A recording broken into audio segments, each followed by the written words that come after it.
Welcome to an episode of Jay Leno's Garage. This is a segment we call Assess and Caress, where we pick 3 cars and have to decide which one has appreciated the most in the past 5 years.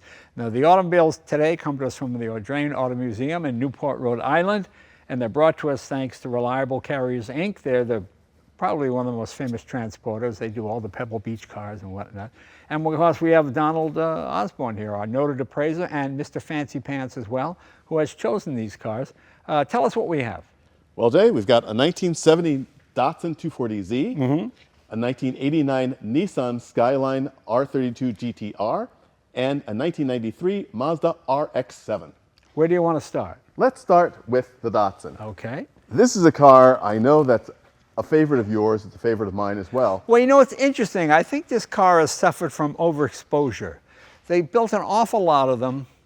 There was a period about, I guess, 15, maybe 20 years ago when Nissan decided to remanufacture these. They thought, let's find up all the used ones we can, the ones in pretty nice shape. Let's rebuild them, sell them as brand new cars. I don't think it was successful. You couldn't give it away. It wasn't a successful project for a number of reasons, largely because it was a factory project that was farmed out. And there were so many subcontractors involved that it really didn't work. They wanted to do something which was very new to them, of course, which is to lean into their heritage, because realizing that when they did that, a lot of people didn't think about Japanese car manufacturers and heritage. Right. So the fact they even thought that way shows what they thought of what this product meant to the brand's image, especially here in the US, as they relaunched the Z car. Well, this was sort of, is it fair to say, the first Japanese car really aimed directly at the American market first? Absolutely. It's much bigger than any of the cars they sold in Japan. The legroom is much more than you would get in a Japanese car. Very American style in the terms of Thunderbird and Corvette and a little XKE coupe. There's a lot of things happening here. But probably the biggest one is it was the first truly reliable sports car. You know, prior to this, you would get MGs or Triumphs, and they're all very nice. But even as late as the late 60s and early 70s, no roll-up windows, a 4-speed, no 5-speed. This had all sorts of creature comforts. You could drive this from New York to LA, which people really didn't do with some of these sports cars. Which is exactly the point.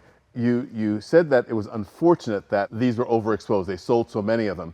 But it was something that they were selling sports cars in the 1970s in large numbers, which the British and the Italians were not doing. Right, right. And it's also quite interesting because you talk about its appeal to the American market. But I think one of the things that makes this car so appealing is the fact that, as opposed to some of their previous offerings where they thought, let's make an American-looking car for the American market, and they're always sort of strange-looking and too small and too odd. This is a car that was as big as one of the sedans that they sold, as a Corolla sedan at the time, was the same size as a Z car. But it also had a very international feel, but very unique. You didn't mistake this for anything else. It reminded you of an E-Type, it reminded you of a Corvette, but it wasn't a copy of an E-Type or a Corvette. It was a very unique style all its own. And Japan was not as westernized then as it is now. When you saw the advertising for this car, it kind of made Americans laugh because it was originally called the Fair Lady, which to an American, they had the Lilac, they had all these kind of names for cars. And there was a man named Mr. K who was a Japanese gentleman who loved America, the hamburgers, pizza, rock and roll. He's that kind of a guy, you know. And he said, no, Americans like Z, X, they like American, and the Japanese would listen to him. Is that true? Oh yeah. So they called it the Z because it just seemed so much more masculine. There was no feminine side to it, you know. American guys were not going to buy a car called the Fair Lady. It wasn't going to happen. Well, they had marketed an earlier Fair Lady, the Roadster, right? But they marketed it as the 1600 Roadster. Right. They were clever enough then to know I they had couldn't. one. I had one. They're great cars. It was a great car. It was really a fantastic car. I really liked it.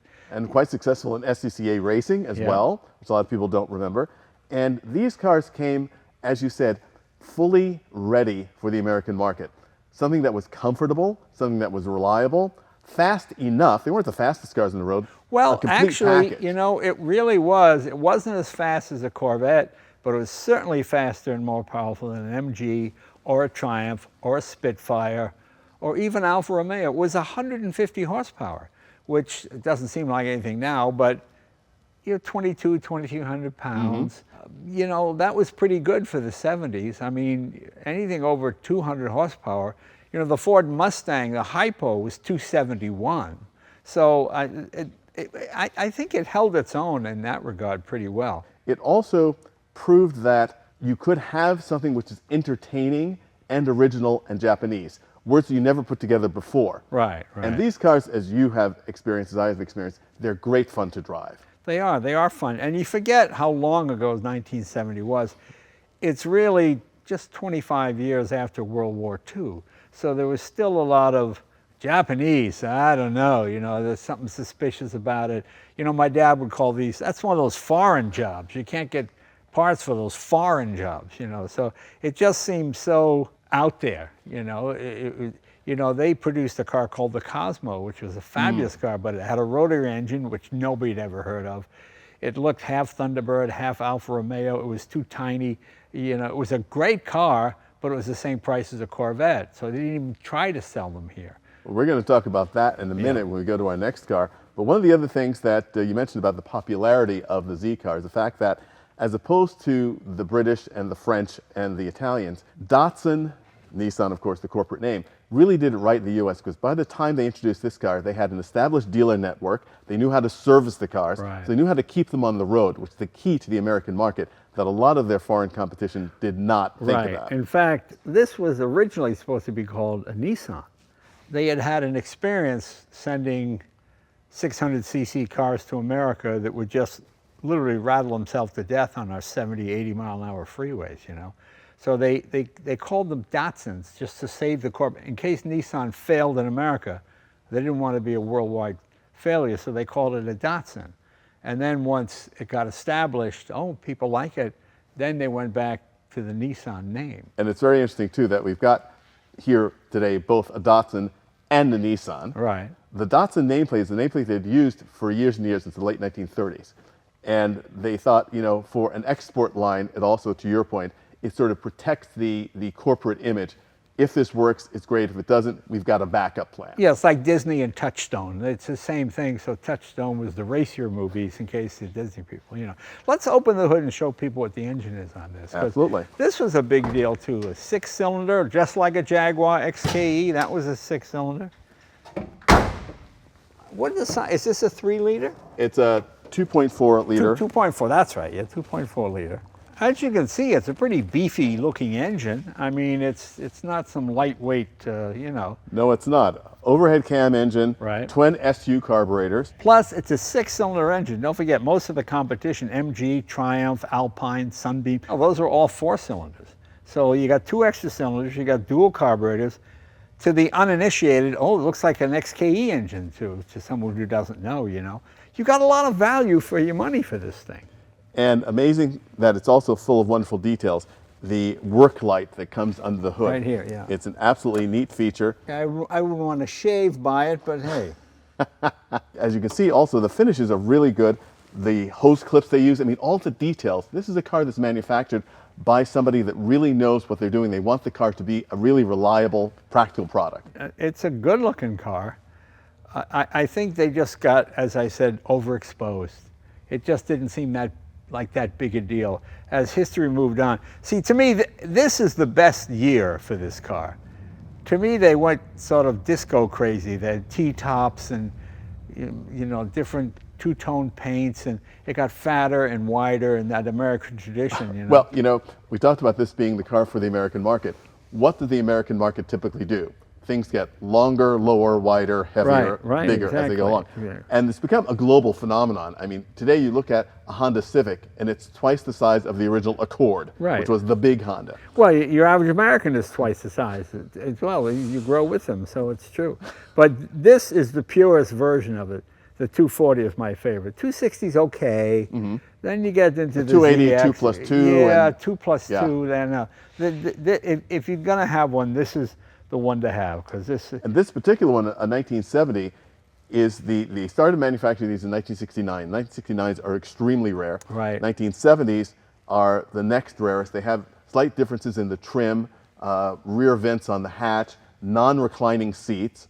So they also listen to the U.S. market as well. Right. It's like, well, we really need to simplify production, get things so that the car has fewer potential spots to rust, all the things that they knew that their competition was weak on. And the fact that they had not only developed this car new, well, the base is the 1600 Roadster, but they developed this car for new at a time when the Brits and the Italians and the French were not spending a nickel on development. And that really shows. Who did the design? Was this a pure Japanese design, or was it Italian or somebody else? That's one of the funniest things. There's a rumor going around this car was, for a very long time, was designed by Albrecht Goertz. Oh, I heard designed that the 507, but it was actually designed by a Nissan in-house designer. Oh, okay. It's an absolutely stunning design that is also very practical. It's a comfortable car. You feel enclosed but not cocooned. It's a really neat car. Yeah, and it has like those Mustang proportions, long hood.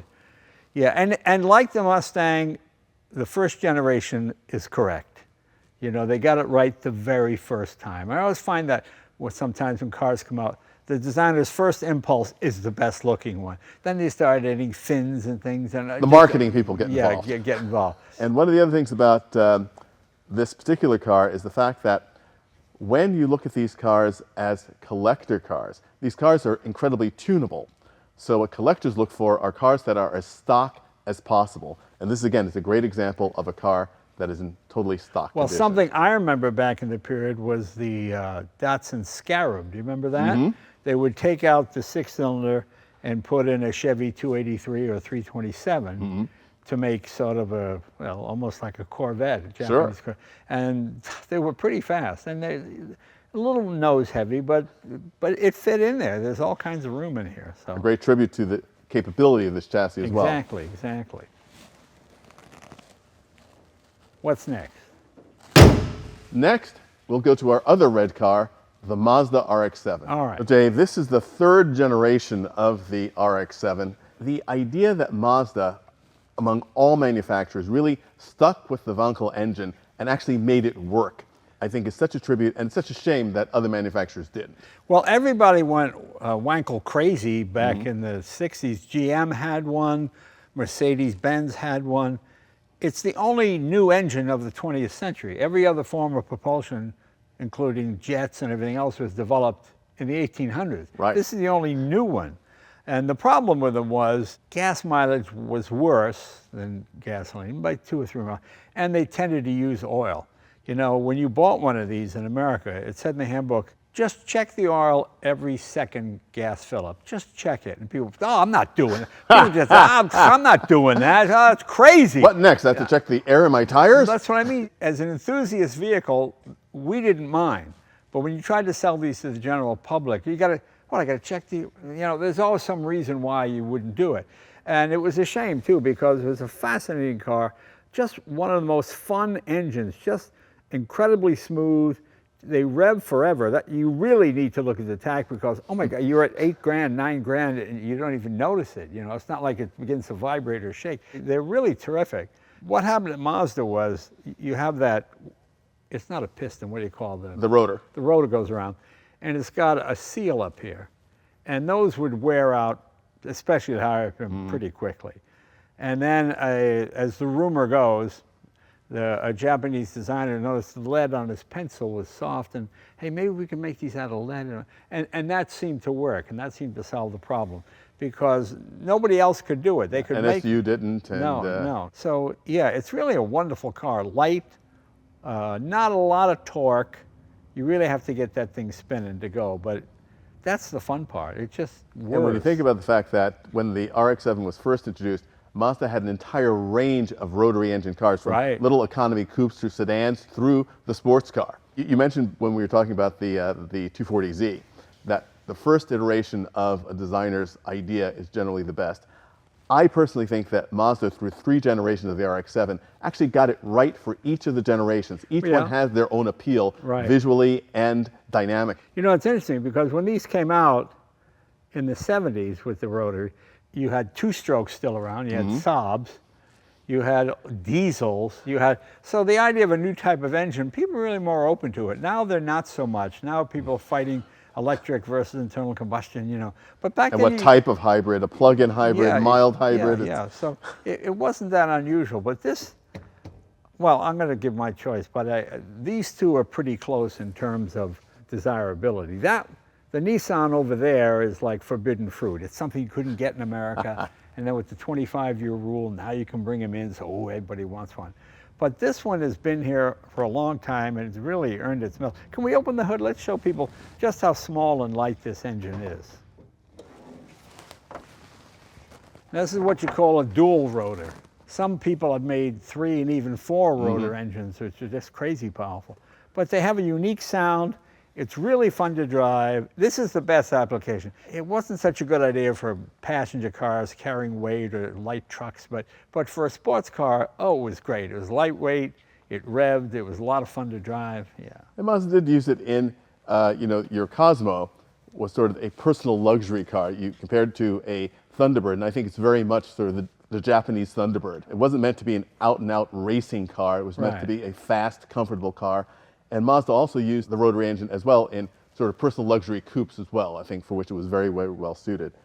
It's an amazing engine, and I think I would love to see this technology somehow come back and be a part of this incredible mix. What was the horsepower on this motor? 236 horsepower, which again, it's about the balance of the package. I think this is a really, really fast car, especially as you said, that gets to use all of its horsepower when you really put yourself into it. I remember when they raced the Wankel motorcycle engine, I tried to figure out how they, would this race against a 3-liter or a 2-liter? I'm trying to think of how many liter this engine would be in comparison. Yeah, they had to do that equivalency because, of course, Mazda also raced the rotary at Le Mans. So there was an equivalency formula, which I don't recall. Right. But it is one of those interesting things. Again, thinking about motorsport as well, the fact that, you had this great mixture of power plants, and it also helped Mazda, just as in the early days of motoring, to prove its reliability. People say, oh, a rotary engine can't last. Well, okay, fine, we're going to drive it at Le Mans. Right. We'll prove it that it lasts. So. Very good. But as you can see how small and compact this motor is. I mean, you couldn't pull this engine out and put something else in it. I don't think there's any, maybe a V4 from a Lancia or something. That's about Exactly. it. And you think about the packaging and the fact that, we didn't mention one manufacturer also had an interest in rotary engines, which of course was Citroën. Right. Because, you think about what would go under a very low hood, and the design possibilities that the rotary engine offered also really appealed to stylists. So that's one of the other reasons why all the manufacturers were so interested in it. Well, another reason it failed was Felix Wankel was not just a Nazi, he was an uber Nazi. I mean, just the worst kind of, just again, there are some things over which we must draw the veil. They must draw the veil over that, yes, that's Well, correct. let's take a look at the Nissan, which is a Nissan, our Skyline. As you mentioned before, forbidden fruit. The appeal of the JDM, the Japanese domestic market cars, really soared in the 1990s. Right. When people thought, there's all these great cars that are being produced only in Japan. Actually, we saw this during the 1980s and 1990s. The European manufacturers did it as well. They kept the good stuff at home, while the Americans got the watered down versions. Right, because they couldn't meet emissions or didn't want to even try or whatever it might be. Many, like Citroën, pulled out of the American market altogether, just didn't want to bother with it. Yeah, the forbidden fruit aspect of it is interesting because you're shifting with the other hand, steering wheel's on the other side, so it has all these things that make you cool and different when you show up at a Cars and Coffee. And more recently, these are sort of the stars of the Fast and Furious movies, especially the early ones. Exactly. It's a straight 6, 3-liter, I believe? 3-liter. 3-liter. It's 276 horse, and I believe the Japanese had a maximum amount of horsepower limit. It was 276. That's why, like when the gentleman's agreement. Yeah, when the NSX first came out, it couldn't go more than 276, although theoretically it was more. They would just advertise at 276. So this was about the fastest car you could get in Japan. Just sort of classic transmission in the middle, rear end, just a Panhard sort of system. But wonderful cars to drive and fast. And this is a 5-speed or a 6-speed? This is a 5-speed. A 5-speed. And one of the things, of course, which is so remarkable about this car, because it looks like a sort of personal luxury coupe. Right. But it was actually designed for competition. So, when you see a big wing in the back of the car, you think, okay, well, boy racer. But no, the Skylines were legendary in Japanese saloon car racing in Australia. And these are real competition cars, and something that also, for the time when they were made, did not fit into Nissan's marketing strategy for the US. Because first of all, they didn't race them here, so they thought, would people actually pay what these things cost? They were very expensive when new. Now, interestingly enough, in terms of, this is a 1989, that's a 1993 RX-7. They're basically the same price, about $35,000 new. Right. But you think in 1989, what am I going to pay $35,000 for a Nissan? Right, What is it going to do for me? And one of the things that I really like about this car is because I'm GT coupe guy. Right. So the ability to have this kind of performance in a comfortable car, to me, that's all. Right. That's absolutely everything. Yeah, I remember Nissan, their advertising, when they had the Infiniti. Remember the Infiniti yet? And they had, they didn't show the car. They just showed rocks and trees. And a stream. And a stream, and talk about, they weren't pushing performance. And I remember they got mad at me for a joke I did on the Tonight Show. I said, they see the advertising, not selling my cars, but landscaping places say rocks and trees. Oh, they're selling like hotcakes. People are buying rocks and trees. Yeah, I mean, it was sort of a dumb thing to do. And plus, they changed the name. One of the reasons I love the fact that Mustang is racing at Le Mans as a Mustang. Right. I like that Ford just, people said, oh, nobody will pay $100,000 for a Ford. Well, if it's any good, they will.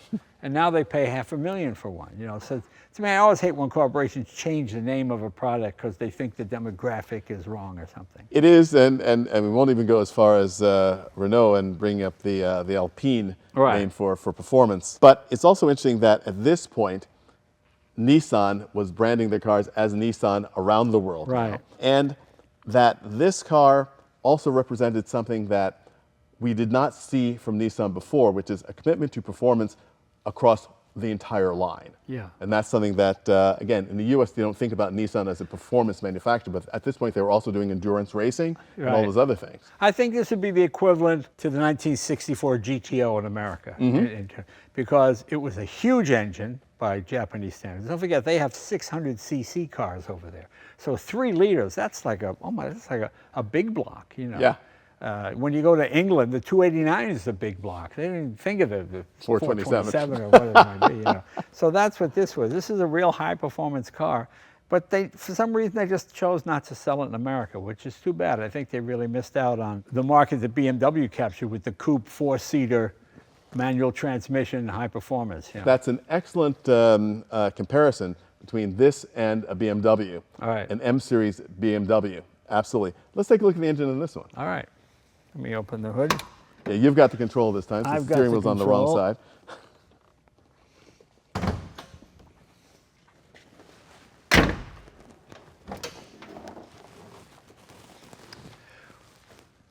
Oh, twin turbo, yeah, that's right. I forgot about that. Yeah. Okay. No, this is a big. This looks like an aftermarket piece. No, it's a No, Skyline. that's factory. Oh, that is factory. Okay.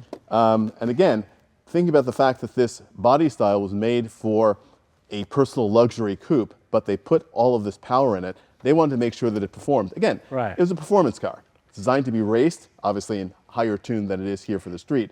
But this is a very, very serious piece of kit. And twin turbo is something new at the time as well. Most cars, maybe one turbo like a Corvair. This had twin turbos. It's 1989, so we're not that far away from the first Porsche 930 turbos, which are the on and off turbos. Right. The engineers understood here how they wanted to manage the power. And again, because this is a period of time that Japanese manufacturers could not think of ways to make things more complicated, much like Lancia engineers in the 1950s. So, this is a car that has 4-wheel steering and all of those things to really make the performance as usable as possible. This has 4-wheel steering? It has 4-wheel steering. Oh, I didn't realize that. Yeah. I guess that's right. Yeah. Maybe I did know that and I forgot. Well, very impressive. Yeah, very impressive. It's an astonishing thing. And of course, you look here under the hood and you see one of the challenges of buying a JDM car, which is the fact that all these lovely service stickers and everything are written quite carefully in Japanese. Right. So in looking for one of these cars, you also want to make sure that you either have a very trusted agent in Japan or know someone who's very familiar with Japanese, because these cars very seldom come with any service records. Now in Japan, if a car gets more than 5 years old, it kind of gets shipped out of the country, doesn't it? They have very, very strict emissions and also safety rules. Right. So as again happened in Germany, a lot of very high performance cars would not pass the German TUV test and were suddenly available in America, right? Because they couldn't pass one aspect or another, usually one of body security. It would be very expensive. Like in America, you get a cheaper insurance rate, and less registration on an old car. In Japan, the exact opposite. You pay more because you're driving an older, more dangerous vehicle. Exactly. So this couldn't really not even be sold in Japan. It's certainly not at a profit. Certainly, and before the big Japanese domestic market craze in the US, a lot of Japanese cars of 5 and 6 years old were sold into other parts of Asia, to Australia, Right. Indonesia. They were big selling the cars down there. So it's a very interesting thing. So we will do our review. Well, now we have to figure out which one has appreciated the most. See, Donald all tricks me because he said, in the last 5 years. I always go from when the car was built to got up to, but it's got to be in the last 5 years. We have to stay current, Jay. Okay. I would say the least, the car that has and probably gone down is the 240Z. I think they had an appeal. There was an era when guys my age were coming of age. That was the car to have. That crowd is getting older. It doesn't appeal so much to the younger. I think that is third. I think that's the least appreciating one. These two are pretty close. This one, because of the forbidden fruit aspect of it, you're sitting on the other side, you're shifting with this hand, it's all so different.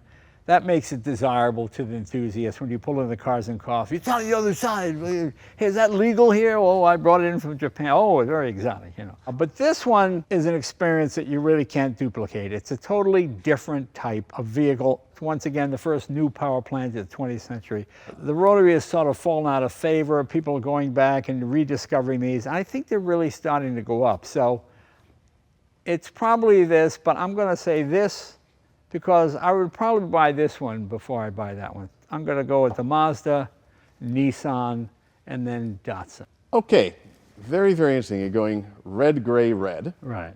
And one thing which I will say, the 240Z, you're absolutely correct in terms of our generation really enjoying these cars, Right. but the younger generation have also really discovered Z cars, Okay. including the 60 and the 80, but they love 240Zs. Right. And more or less, some of the cars are still available depending on condition and modifications that they've had available to a younger market. But 5 years ago, a 70 240Z might have been had for about $60,000. Today, it's about $80,000 Okay. I'm for surprised. a great one, a great example. A great one. An 89 Skyline GT-R 5 years ago would have been about $85,000, and today about $110,000. Okay. The market is not as strong in these as it was, because as soon as you could get one, those people rushed out to get it. Right. And then once everybody had one, they said, Right. okay, fine. Yeah. The Mazda, 5 years ago, one could have been bought for about, a really nice one for about $50,000, and today they're $80,000. Okay. So it pains me to say, Yes. but the winner of the appreciation sweepstakes is the Mazda RX-7. Thank you. Unbelievable. Accidents do happen. Thank you, ladies Every and gentlemen. I'm pleased to accept this award. No, but you know, it does make sense, because you just can't recreate this anymore. You know, it's unlike any other car. It's light, it's the perfect example.